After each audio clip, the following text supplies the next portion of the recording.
Federal Drive is presented by GEHA, Government Employees Health Association, proudly providing health and dental benefits to federal employees and their families. Visit GEHA.com. The Environmental Protection Agency is deepening its work with water utilities on cybersecurity issues.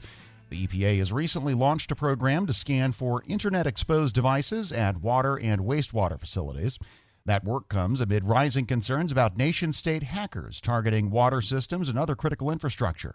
For more, Federal News Network's Justin Doubleday is here. He's been writing about this issue. And Justin, hi, thanks for being here. And what has EPA learned so far in helping water utilities scan for those cyber risks? EPA has been running this project for about a year, and so far they've learned that a lot of water and wastewater utilities are just not aware that these devices are exposed to the internet. Cole Dutton is a water and wastewater cybersecurity analyst at the EPA's Office of Groundwater and Drinking Water. And Dutton spoke about what EPA has found so far during a recent webinar hosted by Census. There is a general lack of asset awareness across the water sector. Many of the times when we've performed outreach and notifications, the systems just did not know that they had those devices internet exposed. They didn't know that they had an HMI that was unauthenticated, that just with the IP address, anybody with an internet connection could find it and turn off valves, turn on valves, change set points, change chemical levels. They just didn't know. Again, that's Cole Dutton with the EPA. He's a water and wastewater cybersecurity analyst. And what else can we expect the agency here to be doing to improve the cybersecurity in that water sector, Justin? Well, within the last week, the EPA has released some new guidance on cybersecurity for the water sector specifically. And one of those guides is actually a procurement guide, because what Dutton mentioned during the webinar last week is that essentially these water utilities are often small and under-resourced, and they don't have a lot of cybersecurity experts or any cybersecurity experts, and they often outsource a lot of their work to third-party vendors, especially the management of human and machine interfaces and programmable logic controllers that control a lot of the treatment of water. And the procurement guide that the EPA has put out is essentially tailored to help those water utilities ask questions of those vendors on the front end about cybersecurity, so that they don't run into a situation where they don't realize that they have an exposed device like that. This issue of, physical infrastructure like water utilities having cybersecurity vulnerabilities, something we've been talking about a long time as, in most cases, I think a hypothetical matter, but it's been getting more and more attention lately, and I'm hoping you can help us understand why that is. Well, a lot of it has to do with the targeting of critical infrastructure generally. That includes water, but also the power grid and other critical systems that our daily lives depend upon.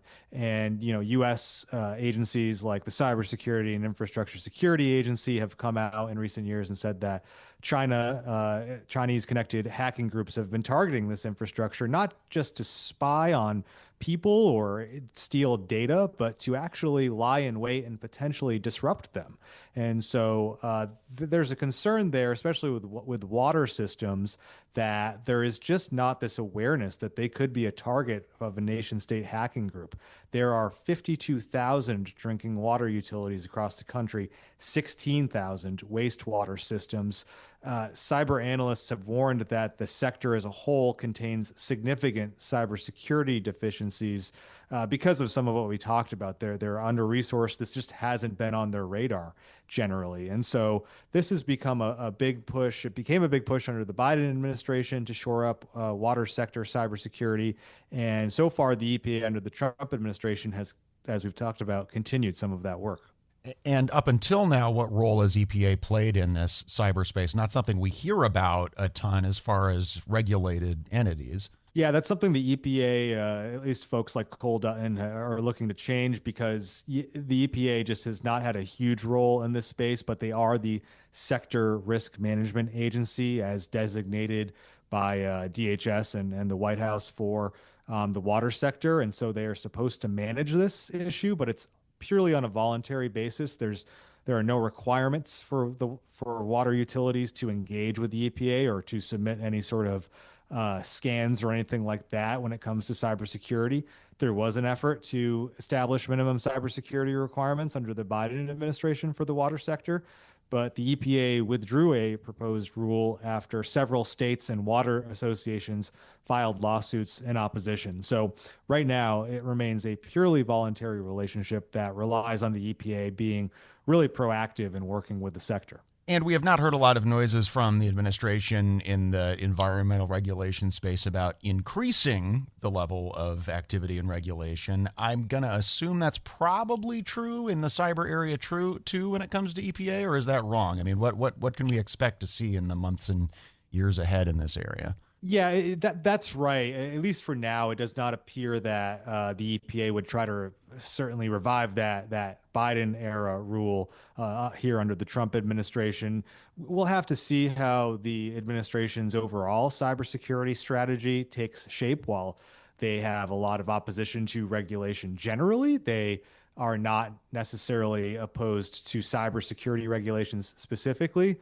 But what you hear them talking a lot about is more cybersecurity regulatory harmonization, which is just making it a little bit easier for industry to comply with existing regulations.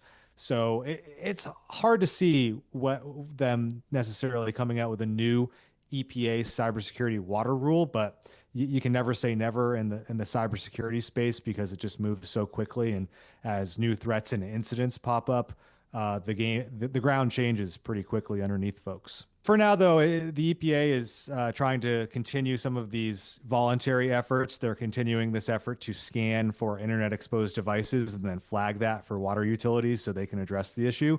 The EPA has also conducted a number of cybersecurity tabletop exercises with water and wastewater systems in recent years. And Cole Dutton with the EPA says they're going to continue that in kind of the name of just getting out there and making the EPA known as a cybersecurity partner for the water sector. We have a lot of opportunity here to really provide some actionable outreach, but also mitigation, and to really help systems understand their exposure. If we can find a large batch of vulnerabilities and devices that are commonly used in the water sector, we have the opportunity to really provide some outreach, see some mitigations take place, hear those success stories. And once again, that's Cole Dutton, a water and wastewater cybersecurity analyst in EPA's Office of Groundwater and Drinking Water. And we've been talking with Federal News Network's Justin Doubleday. Justin, thanks so much for bringing us up to speed. Thank you, Jared. And you can find Justin's story at federalnewsnetwork.com.